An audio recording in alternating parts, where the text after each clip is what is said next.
Hello and welcome to DIY Therapy. As always, we'll start with our disclaimer. This podcast is for educational purposes only. It is not designed to diagnose or treat. When beginning any exercise program, it should be reviewed and discussed with your medical professional prior to beginning. Information on this podcast is not designed to replace medical treatment. I almost had it.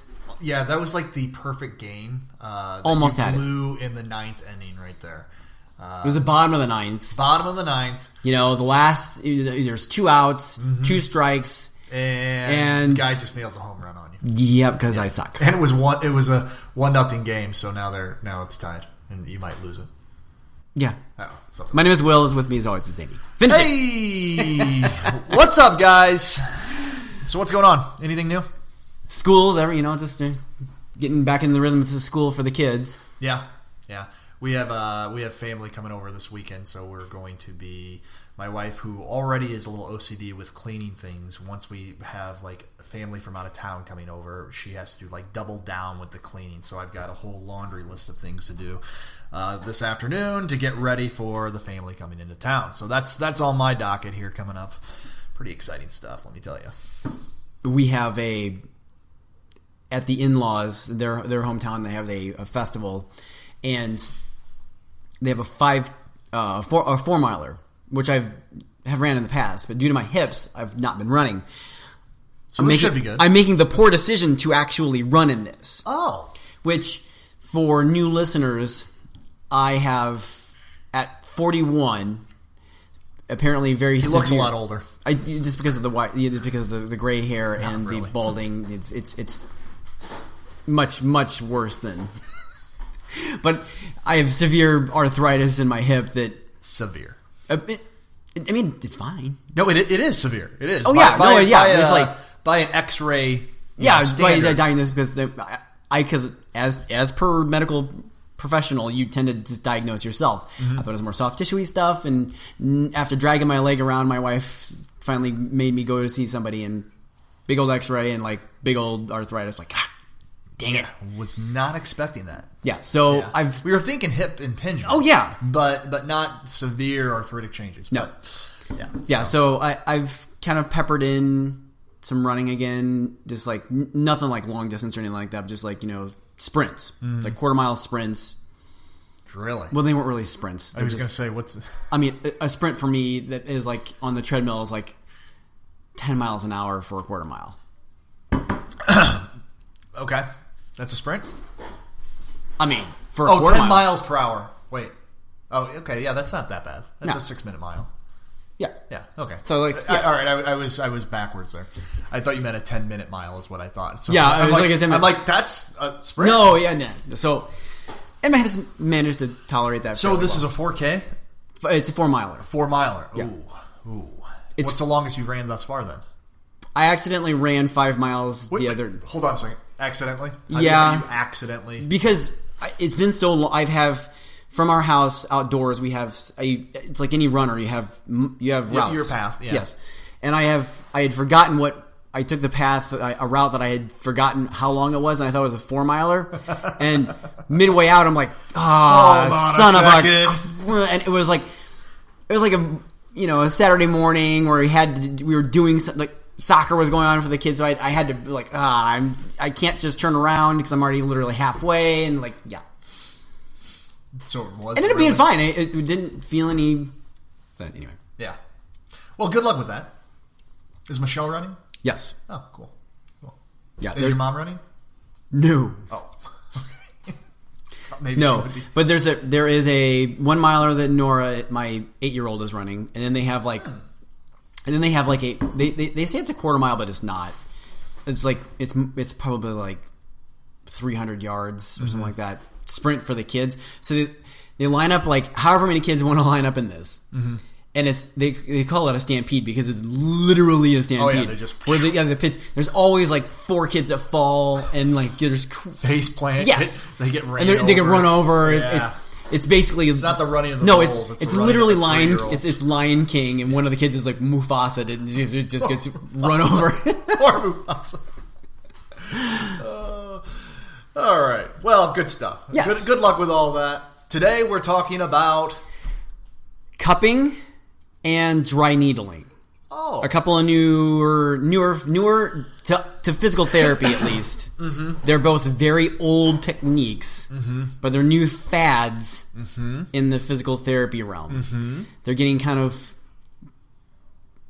pushed as the hot new thing to solve pain for blah, blah, blah. I don't really know, because the research on especially cupping, when I was trying to research it yesterday, there's very little research on it. Minimal. Mm-hmm. And the research that is done on it says it's maybe good for pain, but mostly good for like things like if you have what is it when you get chicken pox as an older person's what is that called? Oh gosh, blanking right now. I was going to say scabies, but that's not right. No, it is not scabies. Oh my gosh, this is gonna. But it's good. It's good for that. What? Yeah, and even and the research that I have found about that says the research that was saying anything is good is questionable and maybe biased. Okay, but shingles. There it is. Thank you. Which is unrelated to physical therapy at all. That would be more what my wife does is dermatology. Yeah, I mean, well, it's related to the dermatomes and yes. That sort of thing, because usually it follows a very specific pattern. Yes, but that's still not. But nerve root pattern, so it yes, can be. That's can be not. something. That's questionable. Yeah. So I mean, I think we should explain to people what cupping is first before we go into that, and then dry needling is basically just another way of saying acupuncture. Yeah, I mean, and you're going to get. If you have physical therapists that do dry needling versus acupuncturists who are listening to this, you're going to get people saying, "Well, it's not exactly the same thing." It's essentially the same things. There are some very small differences between the two, which we don't need to distinguish on this podcast. No, but for all intents and purposes, it's the same thing. Pretty much the same thing. They're taking a small needle, putting it in just specific points, and then yeah. And the thing about, like, if we want to just touch base on acupuncture here for a second, the thing about acupuncture is that it is. If you look at like the Eastern medicine aspect of it, they look at these actual meridians, the charts, like the charts, like the flow of energy. Yeah, and there's chi that flows through these meridians, these little channels. And what the theory is that essentially, if you have a blockage in this chi, in this channel, that then there is a dysfunction or pain that is experienced in that area. Yeah. And so the ancient idea is that. When we stick these needles in these areas, it allows the chi to all of a sudden flow more freely, and therefore corrects the pain and makes everything go away. What's interesting about this is that you also, when you start looking at where a lot of these chi marks are, or meridian marks are, they're also along a lot of neurological pathways, nerve pathways. So, is it really chi that we're moving? Yeah, we're changing, we should explain what that means, because like when you said earlier dermatones, so like dermatones are basically you can chart which nerve is going where by the parts of your skin. Yes, yeah. So you can actually just if you type in the Google machine dermatones, and you'll see a map of like C7, and you'll see it going down your arm and stuff like that, things like where that muscle or that nerve is related to where it feels on the outside. Where you experience that, or where the muscle myotome is what muscles are involved. Yes. So there's certain pathways that are related to each nerve root. Okay, and a nerve root is a nerve that comes off of the spinal cord. So it's at the base. Yeah. So what? So it's like the nerve root is just the part of the nerve that is specifically right at the spine. Yes. Right. Once it comes out into your arm or wherever, it's a nerve. But there's like a little bit of it that's like the nerve root that's right there. Yeah. It's the attachment point to the spinal cord. Yeah. Yeah. And so what they found was that, really there's a physiological reason why people are getting better with these types of treatments like acupuncture, but it's not why they're thinking it's getting better. It's really because what they're doing is they're providing a novel or new input to that nerve at that area, which is almost desensitizing or overriding the painful stimulus that the individual is actually experiencing. And you can do that. You already do this when you slam your thumb in a door and then you suck on it. Your thumb feels a little bit better better, not because you fixed your thumb, but because you're kind of like overriding your pain sensory. Yeah. Or when you hit your head and you rub the top of your head. Yes. Or the person who's got arthritis in their knee and they're rubbing their knee because that makes it feel better. Yeah. You're not fixing the problem. You're kind of masking it a bit. You're just providing different input so the brain doesn't perceive the painful one as much. And so that's the same thing that's actually happening with acupuncture, but at a very local level and at a nerve root level. So there is some value to acupuncture. It's not... For both of these things, if you feel they work, by all means, do it. I've had patients that older patients that are talking about those copper. Have you seen these copper things for for arthritis and stuff like that? And I've had magnets I've had patients swear up and down, left and right that those things work, and I'm like, great. If you think they work, because a lot of this stuff is just a lot of it is a bit of a placebo effect. If you feel it works, then it works. Literally. Yeah, and we can talk about the placebo effect a little bit later. So I mean, at the end of the day, there are physiological things that are occurring with both cupping and and there's more obvious things physiologically happening with cupping. There's what? More obvious physiological. Yes, due to the fact that you can very, very clearly see somebody with very round bruises on their back or wherever they got the thing. Yeah. And so, I think the big thing when we start talking about, let's start with acupuncture first, is, what does the research say? Well, the research says that there can be some effects of it. Usually the effects are what we see is there's a large effect early on, and then that effect somewhat kind of... Yes, my uncle I can speak firsthand to this because my uncle, who has back pain, has been talked into getting acupuncture, and he says it really helps, but then all of a sudden, quote unquote, per him, says it wears off, and he literally, when he says he's dragging his leg back into therapy to get it done again. So it helps him in the short term, but it's not, like I said, fixing the problem. Yeah, it's usually not a long-term solution. So again, we always want to look at, when we start talking about acupuncture, what is the root cause? What is it that's really irritating the tissue? How can we try to do some avoidance techniques for that, modifying different activities that expose ourselves to those types of provocations or risk for continued irritation, and try to limit those things. And that's one of the first steps is, acupuncture is good to calm the tissue down, but you also have to take away or limit some of the exposure. So the exposure means the things that are making it worse. Yeah. Or continuing the pain cycle. So certainly there's value to it. Yes. In regards to getting through, and I say this to patients all the time. There's two phases at the most basic level. There's two phases to all physical therapy. Calm it down, then build it up. So if you're in that calm down phase where tissue is really irritable, you can't do much, things tend to spike out of control pain-wise very quickly. Doesn't seem to be a rhyme or a reason why you're having your pain. At least you haven't been able to identify it yet. You're probably, you're most definitely in the first part of that where you have to calm it down. So something like acupuncture could help just kind of take that sensitivity level, that pain level, and just drop it for you so that then you can notice a different pattern or be more capable of managing your symptoms, and then you can slowly start to go into that second phase, which is building the tissue back up. Yep. So certainly value, but not, if you're doing acupuncture and you're doing and that's all you're doing. Yeah, and or for long periods of time, questionable. Yeah. And again, if it's sort of like anything. If you don't know if while you're getting it done and it does, while it makes it feel better, you don't necessarily know what things are making it worse. So you kind of have to. You still need to weed it out. Yeah. Yeah.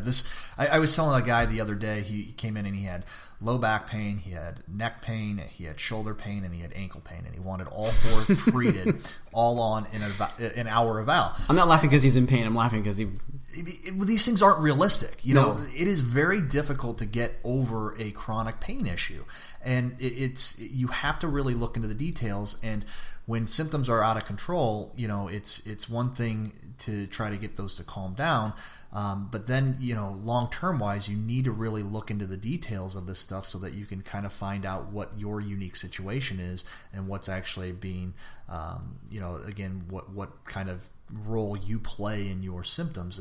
And so if your goal is to get pain-free versus manage your symptoms, long-term acupuncture probably isn't the answer. No. Yeah. So, all right. So moving on to cupping. Yes. Okay. Okay, so we have to explain what cupping is. Okay. Do you want to go or do you want me to go? I don't even know what it's for. I know the theory is it's for pain management. I can't tell you why. Okay, so I can't tell you the theories on why because I've looked it up and I'm like, I don't get it. So here's the deal with cupping, right? First of all, you have to understand that cupping, again, it's kind of an ancient Eastern medicine. That's where it's derived from, right? Yes. Okay. So it has this long-standing thing. It became much more popular. Oh gosh, maybe 8 or 9 years ago when we started seeing some a lot of people. It was Michael when Phelps. Yes, it was when they had the Olympics in China. When because we kind of talked about this off the air, but professional athletes, their single job is to stay healthy. And they don't have any other worries besides, continuing to practice their sport or whatever, and just maintain healthy. Mm-hmm. So people will literally throw the kitchen sink at them without a lot of scientific evidence. Yes, because barring the fact that it unless it hurts them, if it gives them the 1%, it doesn't advantage. matter. It does even if it doesn't do anything. You're just throwing everything at them. Yeah. So they're getting all the exercises you would get like at physical therapy, ice like you would get at physical therapy. They're e-stemming, ultrasound all day long. All the things. Yeah. Just because their livelihood depends upon it. Yeah. And so people are just throwing everything at them in the kitchen sink especially cupping because it's literally not going to hurt you. Well, and so it probably would. So, and I can attest to this on two different levels. One is I'm a little bit older now, but it's been 15 years. But I was in a Division I, athletic training room, and they did all kinds of odd things in there that today. And that's when it wasn't your job. It was Yeah. I was playing. I was in the sport. But then I was also talking to a colleague of mine that actually worked at a Power 5 conference, so a major conference school, and he said, they are looking to gain any advantage possible without a lot of science, and that really sports. It may lead to some good scientific discovery, but when they're first initially trying it, it's not because they have scientific support. Yeah, So that's kind of the background of cupping. Then became very popular when people saw Michael Phelps have all these basically pop marks on him. Suction, giant hickeys. They look like circular giant hickeys. They're perfect circular bruises. Yeah, and so what it is you hook it up to a machine, and the cup actually will suction off the top layer of the skin from the muscle, and it's designed. It gets a vacuum, so it sucks it up. Yes, and so it's designed to try to increase blood flow because of the constant suction. That doesn't make sense because what is a bruise? And then what is a bruise? And then the other idea of it also is to increase joint or muscle flexibility. And people say that they feel more loose. People say that they have decreased pain. Well, again, we would probably argue physiologically what's really going on with the nervous system and how the nervous system interacts with novel or new input is that's exactly what it is. It's a new input that has caused the tissue to relax over a period of time.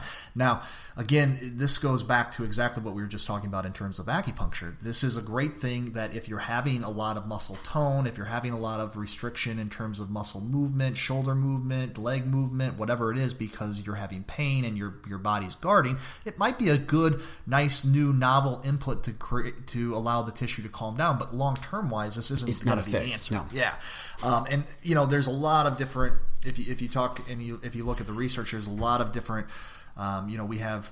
The K-tape was something that kinesio tape has been very popular, and it's saying that it kind of has the same philosophy where it's kind of essentially separating the muscle from the first layers of the skin. Yeah, so this stuff doesn't happen because the theory on that is your skin moves separately. If you were to take your hand and rub the top of your hand, your skin should move freely from the bones, like you can feel your hand, the bones in your hand, and all. Everything should move. Your bones and your muscles and your tendons and all that stuff should move in their own layers, right? And the theory is sometimes things can get bound down, and so that means that, like the skin layer is attaching to the lower layer or whatever, and it shouldn't, and that's why it's feeling quote unquote tight, right? The theory is that the K-tape is supposed to, pull it away. Yeah. And by the way, there is no significant research that suggests that actually does happen. No. I would argue that K-tape has a little bit of validity when you use it like for postural things, like for reminders and things like that. Well, because you can actually feel there's some tension there, and so it's using it more in the not for pain related, but just like for sensory cueing. Yes. Yeah, motor cueing, sensory cueing. Yes. But which really kind of leads us to the next segue, which is okay. So if these things don't have a great physiological effect, what is the effect that they're having, and why do people feel better? Why do they love it? Well, there is somewhat of a placebo effect, which I have nothing against a placebo effect. A placebo effect, by definition, is essentially kind of a psychological effect that when a treatment is initiated, we feel that because we've been told, or because of our prior beliefs and or attitudes towards that, or because that first one helped, you just buy in. You automatically buy into it, and you then sense that you are getting better because you believe the narrative that is behind the treatment. Yes. With that being said, I have no problem with that. No. Yeah. As long as you get better, I don't care. Yeah. Okay. So, you have to look at it at face value if you're going into these things, and you have to, again, know what the end game is in regards to, okay, is this going to be something that I just continue to do forever, or are we going to continue to try to, treat what these other causes are, or limit what these other causes are, or decrease the exposure to these potential aggravations. In terms of the placebo effect, great. If you're getting one, fantastic. Okay. Keep doing it, but continue to look deep into why you're actually having the initial reaction. Yeah, you need to fix the underlying aspect, right?